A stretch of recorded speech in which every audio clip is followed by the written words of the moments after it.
I was diagnosed back in 2002. I was 36 years of age. My son at the time was 14, and to me at the time, it was the best thing I ever did was telling him, being straight and honest with him. I made him more equipped for his future, my future, and he supported me. I support him, and we get on brilliantly, and I'm so glad I did it. I was diagnosed about 17 years ago, and I've got a daughter who's turning 13. I'd always planned to have 4 children, and so after I got my diagnosis, things kind of changed, and it was a long time ago. So those plans were kind of a little bit scuppered until later on when I'd had the right information and was able to access the right support, the treatment and the care at the hospital. I'd always known that I wanted to disclose my status to the people closest to me. It's a difficult one, but I think you need to come from your own mouth. You need to tell your own children. When she started getting to about age 7, I thought I really should tell her, because I'm relatively open about my status, and she was becoming computer literate, and I knew maybe one day she would type in my name and she'll see something about me. So that kind of made it a little bit more urgent. He was 14, typical teenager, a bit moody, slams the door when he was, he was sort of not doing his schoolwork and things like that, like they do. He came into the hospital, and I just sort of said to him, just let him know then and there what it was.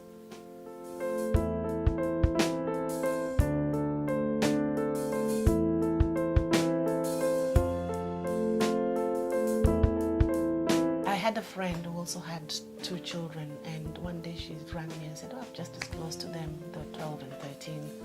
So I put the phone down and I just disclosed to my daughter.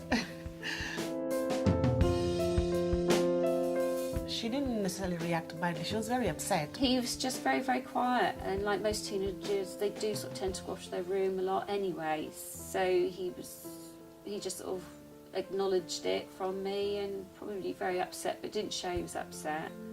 I think it's just about the general fact that you're ill and there's death looming as well. So she was upset about that. She was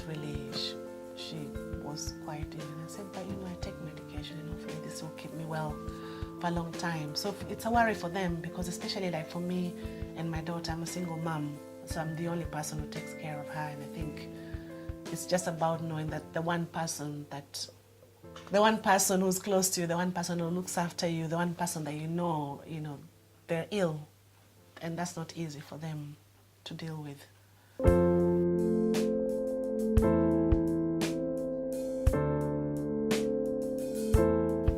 I think really just to talk about your children and say, look how well I'm doing, and to tell them about how well your numbers are and things like that, and they can see you health-wise that you are looking well. I think just support them and just sort of reassure them that you're going to be here probably moaning and nagging them for the next 20 years. Do you know what I mean? So made sure I'd connected her with our children's social worker, who worked with parents around disclosure. So they would work with you and then work with the child, because there's a lot of things they probably won't be able to ask you.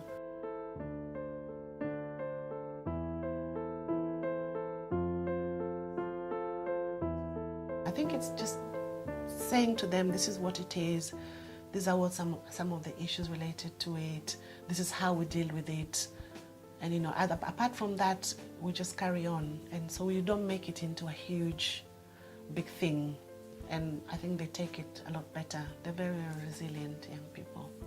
It was good to tell him, and I'm sure he appreciated I did tell him, and I was up and honest about it. Many families, although they're scared to disclose to their nearest and dearest, when they do it, they find that they get more support than they expected. For me, having said it, I thought, I've said it, I'll deal with whatever happens. But it's such a relief, such a huge relief. The first thing I would do is start to give them information in small chunks about HIV, or viruses in general. If you have any other positive friends who are mothers, start thinking about talking to them about the fact that you're preparing to disclose, and would it be okay for your child to talk to them if they had any questions. I would also think about being able to explain to them around what secrets are and what things that need to be kept within the family and why. When you're talking to the child, not to make it a very big deal. I think to explain, this is what it is and this is how I stay well, and we can still do everything that we do in everyday life, and let them ask you any questions that they have. So you also need to be prepared with, even if it's stuff around basic transmission, how is HIV transmitted? How is it prevented? How is it treated? What's the, how long can you expect to live? Just very basic things, because they will ask you. And I think it's also good to be prepared for whatever reaction you get. You might get a very tearful child, or somebody's very upset, or they might not talk to you for days. But I think it's just important to bear in mind that even if that does happen, you've told them and you can start to deal with it.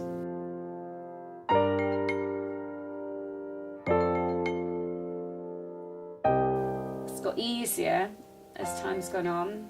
We get on so well now. He's very supportive now. I'm so glad I told him when I did. You have to be the one to tell them.